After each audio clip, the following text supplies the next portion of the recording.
తాకట్టులో ఉన్న బంగారాన్ని విడిపించి ఆ రోజున్న మార్కెట్ ధర కట్టి మిగిలిన డబ్బును మీకు అందిస్తుంది ఎస్వీఎస్ గోల్డ్.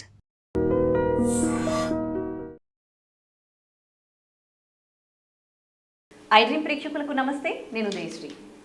ఇప్పుడు డయాబెటీస్లో మన దేశం అగ్రస్థానంలో ఉంది. మరి అలాంటప్పుడు డయాబెటీస్కి సంబంధించి ముందు జాగ్రత్తలు ఏమైనా తీసుకోవచ్చా? అలాగే డయాబెటీస్ వచ్చేది మనం ముందే కనుక్కోవచ్చా? అలా కనుక్కోవడానికి ఏమైనా టెస్టులు ఏమైనా ఉన్నాయా? ఇవన్నీ అడిగి తెలుసుకుందాం. ఇప్పుడు మనతో పాటు స్టూడియోలో ఉన్నారు వంటింటి వైద్యానికి care of address senior ayurvedic doctor Chittibotla Madhusudan Sharma గారు. మాట్లాడదాం. నమస్తే సార్. నమస్తే. సార్, ఇప్పుడు చిన్నపిల్లలు పెద్దవాళ్ళు అని ఏం లేదు. ఒకప్పుడు పెద్దవాళ్ళకే వచ్చేది, కానీ ఇప్పుడు చిన్న చిన్న పిల్లలకు కూడా డయాబెటీస్ వస్తుంది. సో మనకి ముందే, అంటే కొంత కాలం ముందే, ఒక 2-3 ఇయర్స్ బిఫోరే మనకి షుగర్ వచ్చేది ఉంది అని మనం ఐడెంటిఫై చేయడానికి ఏమైనా టెస్టులు ఉన్నాయా? సో ఒకనొకప్పుడు అయితే ఇలాంటి టెస్టులు లేకుండా ఉండేవమ్మా. మరి ఈ మధ్యకాలంలో ఇలాంటి టెస్టులు వచ్చాయి కాబట్టి అవగాహన కలిగి ఉండి ఆరోగ్య స్పృహ కలిగినటువంటి వాళ్ళందరూ కూడా తప్పకుండా మరి ఇలాంటి టెస్టు చేయించుకోవడం చాలా చాలా మంచిదమ్మా. ఎందుకంటే భారతదేశము ప్రపంచంలోనే అగ్రస్థానంలో ఈ షుగర్ వ్యాధికి సంబంధించి రావడం చాలా దురదృష్టమైన పరిణామమా. ఏది ఏమైనప్పటికీ మరి ఆ షుగర్ వచ్చేటువంటి పరిస్థితిని ముందే తెలుసుకున్నట్లయితే అది రాకుండా మరి దాన్ని కంట్రోల్ చేసుకోవచ్చు.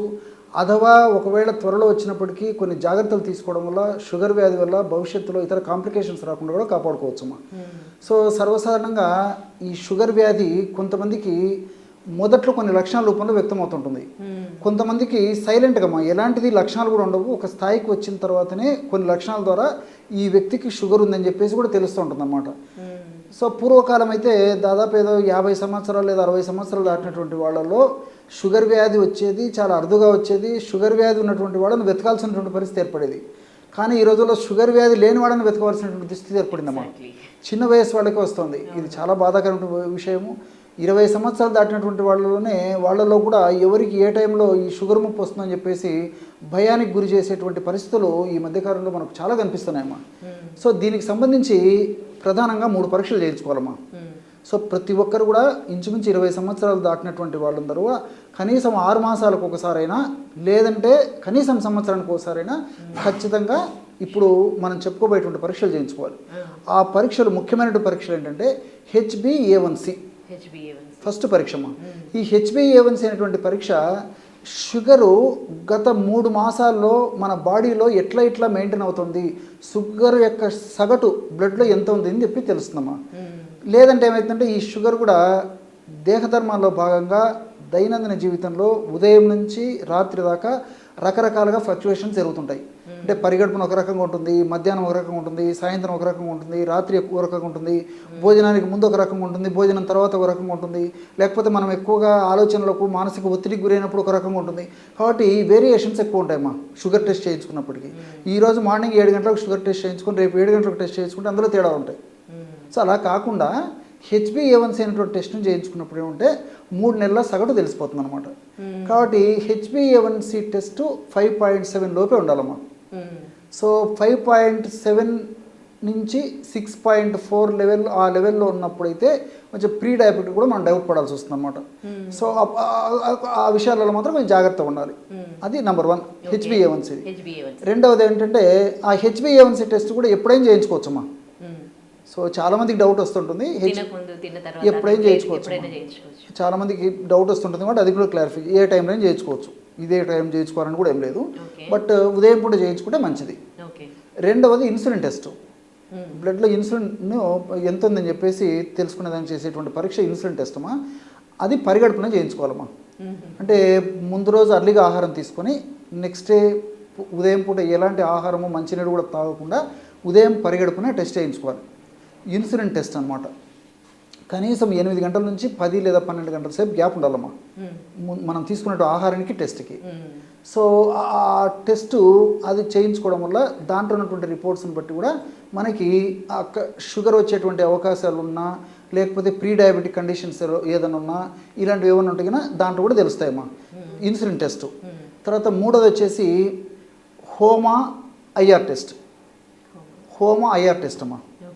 సో దీనికి ఏంటంటే homeostatic model assessment insulin resistance test అని చెప్పేసి చెప్తుంటారు అనమాట దీన్ని. సో హోమా ఐఆర్ టెస్ట్ చాలామందికి తెలియదమ్మా ఇది. తెలియదు. సో ఈ హోమా ఐఆర్ టెస్ట్ అనేది కూడా ఉదయం పూట పరిగెడుపునే చేయించుకోవాలమ్మా. ఈ హోమా ఐఆర్ టెస్ట్ చేసినప్పుడు మనకు <1 మనకు రీడింగ్ వస్తే సో పక్కా ఓకే అని చెప్పేసి సంతోషపడవచ్చు. సో లేదు 1-1.5 ఆ మధ్యలో వచ్చినప్పుడు మాత్రం కొంచెం జాగ్రత్తగా ఉండాలని చెప్పేసి అర్థమమ్మా. 2 దాటితే మాత్రము మనిషి కొంచెం డ్యామేజ్లోకి ఇబ్బంది పడేటువంటి స్టేజ్ వచ్చినట్లే అర్థం చేసుకోవచ్చు. ఈ టెస్ట్ కూడా ఏంటంటే ఒక్కొక్కసారి ఈ టెస్ట్ రీడింగ్స్ అన్నీ ఒకే టైప్లో ఉండవమ్మా.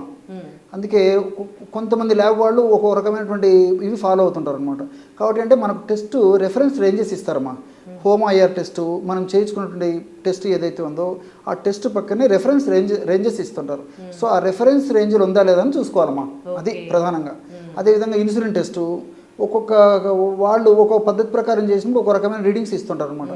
కాబట్టి అంటే మనకు అందులో మనం టెస్ట్ చేయించుకున్న తర్వాత వాళ్ళు ఇచ్చినటువంటి రెఫరెన్స్ రేంజ్లో ఇది ఉందా లేదా అని చూసుకుంటే సరిపోతుంది. ఈవెన్ HbA1c ఇది కూడా మా వేరియేషన్స్ మనకు ఒక్కొక్క పద్ధతి ప్రకారం చేస్తే ఒక్కొక్క రకమైన రెఫరెన్స్ రేంజెస్ ఇస్తారనమాట.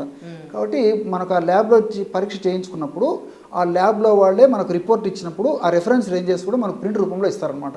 సో అది చూసుకొని దాన్ని బట్టేసి మనకు షుగర్కు వచ్చేటువంటి అవకాశం ఉందా లేదని చెప్పేసి తెలుసుకోవచ్చు. సిమ్టమ్స్ ఏమైనా తెలుస్తాయా సార్? 2-3 ఇయర్స్ బిఫోర్ ఏమన్నా? అదే ఎక్కువ శాతం మందిలో తెలియవు, కొంతమందిలో అయితే తెలుస్తుంటాయమ్మా. అంటే దప్పిక కావడము, అదేవిధంగా కాళ్ళు చేతులు లాగుతుండడము, పిక్కలు నొప్పులుగా ఉండడము, రాత్రిపూట మూత్రం ఎక్కువగా రావడము, ఏదన్నా గాయాలు అయితే మానకుండా ఉండడము, అతిగా ఆకలి కావడము, వెయిట్ తగ్గిపోతుండడము, ఇలాంటివి కొంతమందిలో కనిపిస్తాయమ్మా. సో అంతమందిలో షుగర్ ఉన్నటువంటి వాళ్ళందరిలో కూడా ఈ లక్షణాలు కనిపించడం లేదనమాట. కాబట్టి ఇది సైలెంట్గా లోపల డ్యామేజ్ చేసేటువంటి పరిస్థితి ఏర్పడుతుంటుంది. కాబట్టి మరి కనీసం 25 సంవత్సరాలు దాటినటువంటి వాళ్ళలో అప్పుడప్పుడు ఇలాంటి టెస్ట్ చేయించుకోవడం చాలా చాలా మంచిదమ్మా. ఏమైనా రెమెడీస్ చెప్తారా దీనికి? ఒకవేళ షుగర్ ఉందనుకోండి, కొంచెం బార్డర్లో అట్లా ఉందనుకోండి, అప్పుడు కంట్రోల్ చేసుకోవడానికి ఇళ్లలో ఏమైనా రెమెడీస్? చాలా మంచి ప్రశ్న. సో అట్లా బార్డర్గా సూచనప్రాయంగా ఉన్నప్పుడు ఏం చేయాలంటే అమ్మా, పిండి పదార్థాలు బాగా తగ్గించేసేయాలమ్మా. సో ప్రోటీన్స్, ఫైబర్ ఉన్నటువంటి ఆహార పదార్థాలు పెంచాలి, ఎక్సర్సైజ్ చేసుకుంటుండాలి. దీనితో పాటు సింపుల్గా మన ఇంట్లో ఉండేటువంటి రెమెడీ ఏదంటే అమ్మా, రాత్రి పడుకునేటప్పుడు ఒక గ్లాస్ మజ్జిగమ్మా, పల్చటి తాజా మజ్జిగ ఒక గ్లాస్ తీసుకొని అందులో 2 లేదా 3 టీ స్పూన్స్ మెంతులు వేసేసి ఉదయం వరకు అలాగే నానబెట్టేసి ఉదయం పూట మొత్తం కలిపేసేసి మెంతులతో సహా మజ్జిగను తాగేసేయాలి. ఈ విధంగా రెగ్యులర్గా చేస్తూ ఉండడం వల్ల మెంతుల్లో ఉన్నటువంటి వివిధ రకాలైన రసాయన పదార్థాలు, ఔషధ గుణాలు షుగర్ వ్యాధి రాకుండా ఉండేందుకు కాపాడుతాయి. షుగర్ వ్యాధి వల్ల ఒకవేళ వచ్చినప్పటికీ షుగర్ వ్యాధి వల్ల ఇతర అవయవాలు డ్యామేజ్ కాకుండా ఉండేందుకు కాపాడుతాయి. అదేవిధంగా ఇన్సులిన్ సెన్సిటివిటీని కూడా పెంచుతాయి. అంటే మన బాడీలో ఇన్సులిన్ ఉన్నప్పటికీ, ఇన్సులిన్ సమర్థవంతంగా పనిచేయకపోయినప్పటికీ షుగర్ కంట్రోల్లో కదమ్మా. సో ఇన్సులిన్ యొక్క సెన్సిటివిటీని పెంచేందుకు కూడా ఉపయోగపడతాయి. అదేవిధంగా మరి LDL అనేటువంటి కొలెస్ట్రాల్, మనకు హాని చేసేటువంటి కొలెస్ట్రాల్ లెవెల్ తగ్గించేసేసి, అట్లే VLDL, ట్రైగ్లిజరైడ్స్ ఇలాంటి హానికారకమైనటువంటి కొలెస్ట్రాల్స్ తగ్గించేసేసి HDL అనేటువంటి మన బాడీకి మేలు చేసేటువంటి కొలెస్ట్రాల్ను పెంచి ఆరోగ్యాన్ని కాపాడేందుకు కూడా ఈ యొక్క మెంతులు ఉపయోగపడతాయమ్మా. అందుకే జాతీయ పోషకాహార సంస్థ హైదరాబాద్ వాళ్ళు ఈ మెంతుల మీద అనేక రకాలైన పరిశోధనలు చేసి, అనేక సంవత్సరాలు పరిశోధన చేసి డయాబెటీస్ రాకుండా ఉండేందుకు, అదేవిధంగా డయాబెటీస్ వచ్చినటువంటి వాళ్ళకి మెంతులు చాలా చక్కటి ఆహార ద్రవ్యంగా కూడా వాళ్ళు పరిశోధనలు కూడా తేల్చి చెప్పడం జరిగిందమ్మా.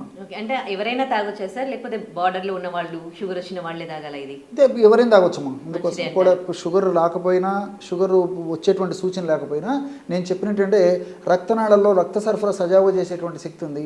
అదేవిధంగా లివర్ను డీటాక్సిఫై చేసేటువంటి శక్తి దీనికి ఉంది. ఫైబర్ ఎక్కువగా ఉంటుంది, మోషన్ ఫ్రీగా చేసేటువంటి శక్తి ఉంటుంది. అంతేకాకుండా మరి చాలా మంది కీళ్ళ నొప్పులు ఇలాంటివి వస్తుంటాయమ్మా. సో ఇలాంటి నొప్పులను తగ్గించేటువంటి శక్తి ఈ మెంతులకు ఉంది. కాబట్టి ఈ బ్లడ్ను ప్యూరిఫై చేసేటువంటి శక్తి మెంతులకు ఉంది. ఈ విధంగా మల్టిపుల్ బెనిఫిట్స్ మెంతులకు ఉన్నాయి. కాబట్టి మరి షుగర్తో నిమిత్తం లేకుండా, షుగర్ వ్యాధితో నిమిత్తం లేకుండా జనరల్గా ఉన్నటువంటి వాళ్ళు కూడా మెంతులను ఈ పద్ధతిలో వాడుకోవడం చాలా చాలా మంచిది. కానీ మరి సర్వసాధారణంగా ఎలాంటి ఇబ్బంది లేనటువంటి వాళ్ళైతే 2 టీ స్పూన్లు, 3 టీ స్పూన్లు కూడా అవసరం లేదమ్మా. 1 టీ స్పూన్ మెంతులు 1 కప్పు మజ్జిగలో కలిపి తీసుకుంటే సరిపోతుందమ్మా. రాత్రిపూట నానబెట్టేసేసి ఉదయం పూట తాగుతుంటే సరిపోతుందమ్మా. చాలా మంచి చిట్కా తెలియజేశారు. Thank you sir. Okay. So చూశారు కదా, ఎన్నో ఆరోగ్యానికి సంబంధించిన సమస్యలకి మనకి వంటింటి చిట్కాలు చెప్తూ ఉంటారు డాక్టర్ చిట్టిబొట్ల మధుసూదన్ శర్మ గారు. మీకు కూడా ఏవైనా అనారోగ్య సమస్యలతో మీరు సఫర్ అవుతూ ఉన్నట్లయితే మీ సమస్య ఏంటి కమెంట్ రూపంలో కింద మెన్షన్ చేయండి. సో ఆ సమస్యకు సంబంధించి డాక్టర్ గారు నెక్స్ట్ టైం వచ్చినప్పుడు దాన్ని అడిగి దానికి పరిష్కార మార్గం తెలుసుకుందాం. Thank you.